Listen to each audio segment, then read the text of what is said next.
Kennebec River, 17.2 miles.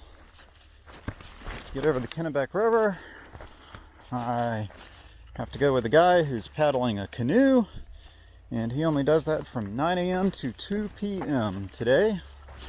It is 5 minutes after 5 a.m. I've got to get to the Kennebec by 2 p.m. or I don't get over the Kennebec. So, and wow, the trail is rocky and rooty today. Today is another slack pack.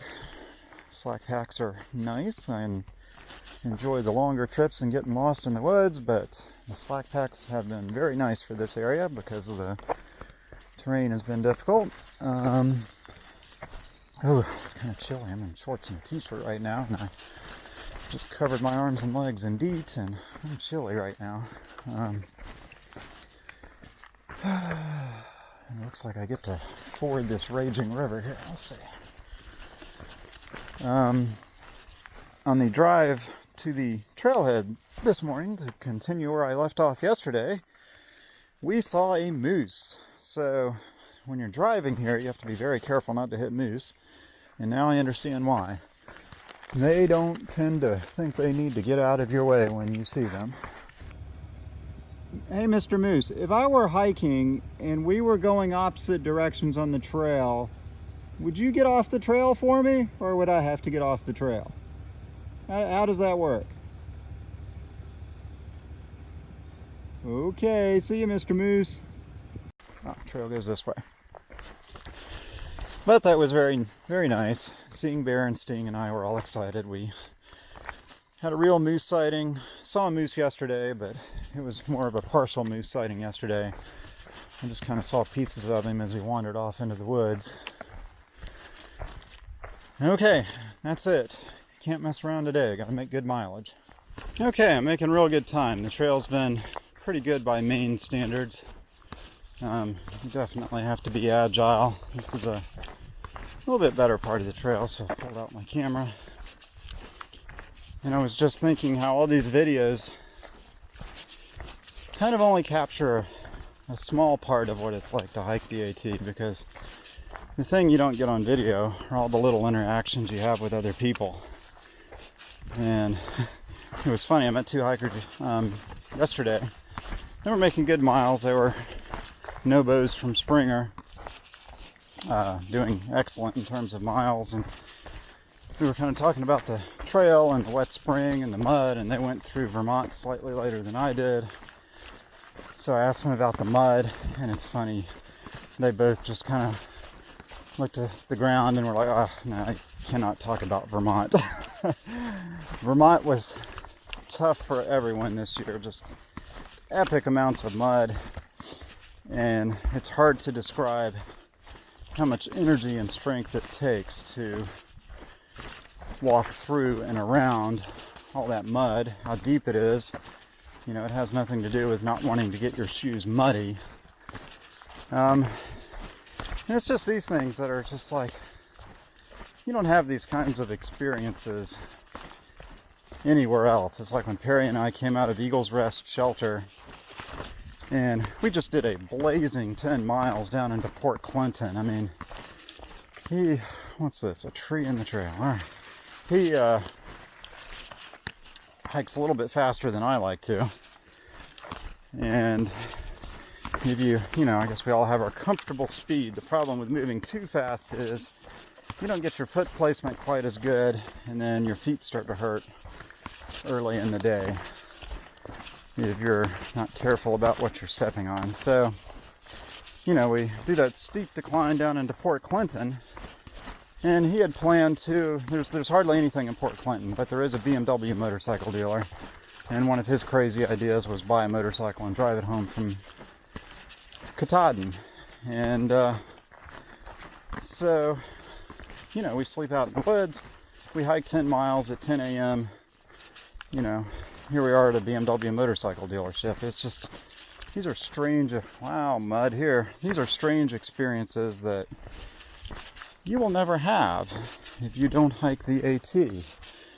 It's like when Pennsylvania, when I was just sitting there in a pouring rain, I needed to rest. The rocks weren't too bad, but I wasn't quite fully trail conditioned yet. And I sat down to rest, pouring down rain. The guy's coming up the trail. I didn't recognize him because he had his rain gear on. And, you know, he yells up the trail. He goes, "Mike from Alpharetta." It was Mike from Marietta, you know, and I had seen him at the first night I was there and then a couple more times. And, you know, we went into the, what is it, Green Mountain store or something there and got a burger. And that was so nice. And, you know, the people in there are used to getting hikers in there. They didn't care that we were soaking wet. And there's a lot of experiences like that that aren't captured on video.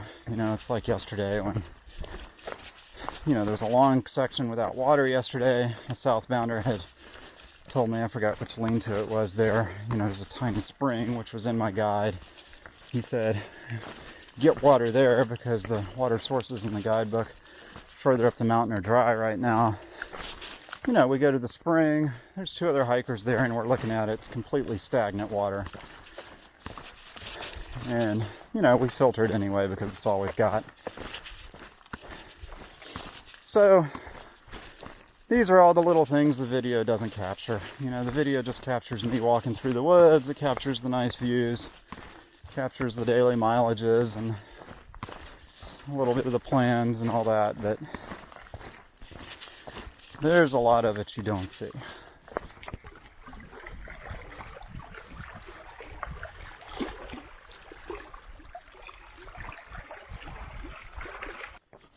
I think Dr. Seuss must have put this boardwalk in place here. The trail has been like this quite a bit. Variation of roots, rocks, mud. Sometimes it's not too bad. Sometimes it's worse. It's kind of like being in Pennsylvania. Kind of like being kind of anywhere. Pennsylvania, north of Pennsylvania, really. Little mud here. Oh, what's that? There we go. I think I probably hit the glass in front of the camera there on my. Anyway, oh yeah, good mud here. So, creates a little bit of mental fatigue if you try to move too fast on this stuff, but my time is great. The first hour I did 3.5 miles, so 3.5 miles an hour in the beginning. And I was kind of surprised at that. So, this is it. I'm just trying to get to the Kennebec, which I think I will be able to do before 2 p.m., but I don't really want to slow down too much because I don't know what the terrain ahead is going to be like. I think Maine is starting to feel sorry for all the punishment it's put me through. Check this out. And the trail today, although it's got sections that are rocky, rooty, and muddy and, you know, slow you down and take a lot of work to get through, there's not been a bunch of elevation change. Okay, real quick, look at this. Yeah. In Georgia, we call this a swamp. I don't know what they call it here. I have to look at the guidebook, but I haven't seen them use the name swamp yet. For the last couple of days, the Sobos I've been passing seemed much happier than the Sobos I was going through last week and the week before. And I think I figured it out. I got to walk through this nice, gentle Maine wilderness here. And then after that, I got to go over the Bigelows, which are amazing. Anyone would be in a good mood hiking like that. I almost forgot. 5 miles back, I passed the 1,000 mile mark for this hike. So anyone doing a flip-flop route of an AT through hike, starting in Harper's Ferry, this is where you hit 1,000 miles. That's a long way.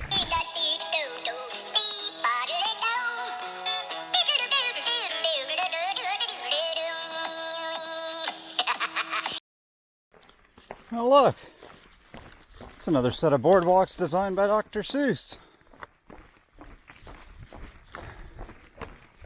Oh gosh, the mosquitoes here are terrible. I've not had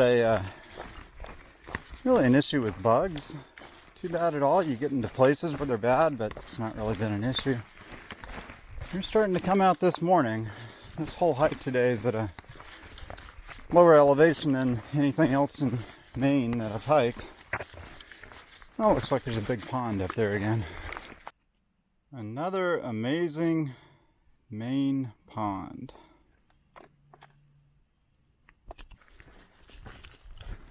Check this out. The trail comes right out onto a sandy beach.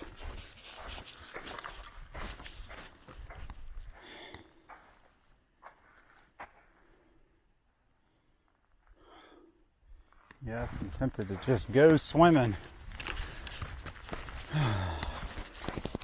No time to swim. Different mission today.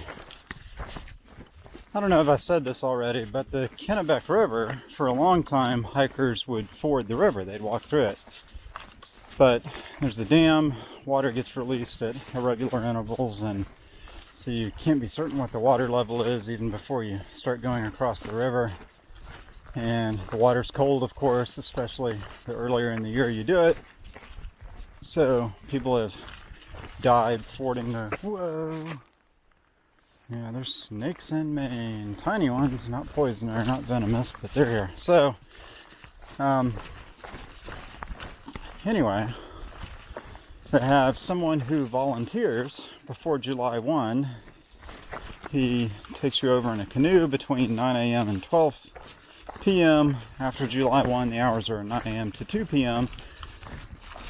So in a 24-hour day, there's a narrow window you have to show up to get across the Kennebec.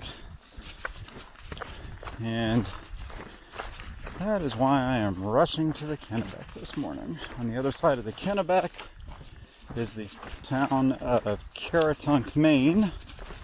From Caratunk, Maine, it's a 2-day hike to Monson. Monson is the start of the 100-mile wilderness. From there it is 99.5 miles to, I think it's called Able Bridge, the south end of Baxter State Park.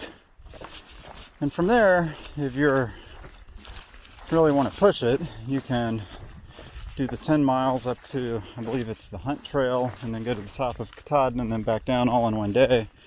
It makes a pretty tough day. Katahdin's a big climb. My plan is to do the roughly 10 miles one day, and then I will summit Katahdin with Seeing Bear and Sting the next day.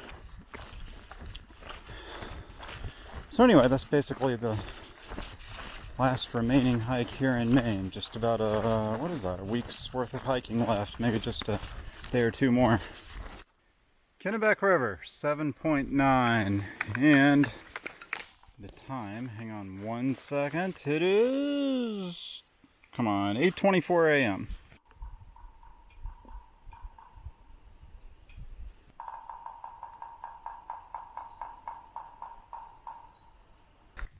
Okay, just like 4 miles from the Kennebec River. We'll have no issues getting there by 2 o'clock. I'll take the ferry across. I wonder if they have a good wine list on the ferry. I can enjoy some wine and cheese as I'm riding across the Kennebec. This is Pierce Pond, and I'm gonna sit right here and enjoy some lunch.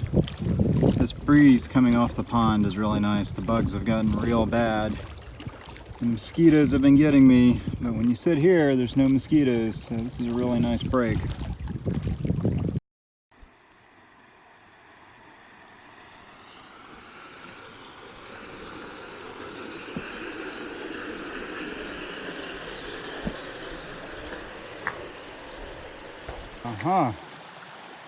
Haven't seen a bridge like this yet. I think it'll work. Okay, I think this is the Kennebec River.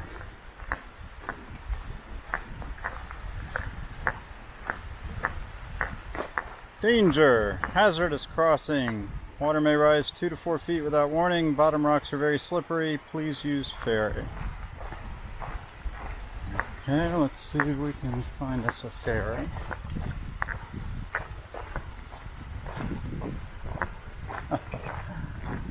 I'm not seeing any signs of a ferry. Oh, wait a minute. I think I see a guy on the other side. Okay. And I'm guessing he's going to come right in here with a canoe.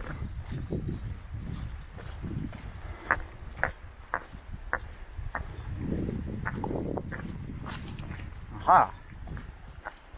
This looks very official. It says right here I can die by getting into that canoe.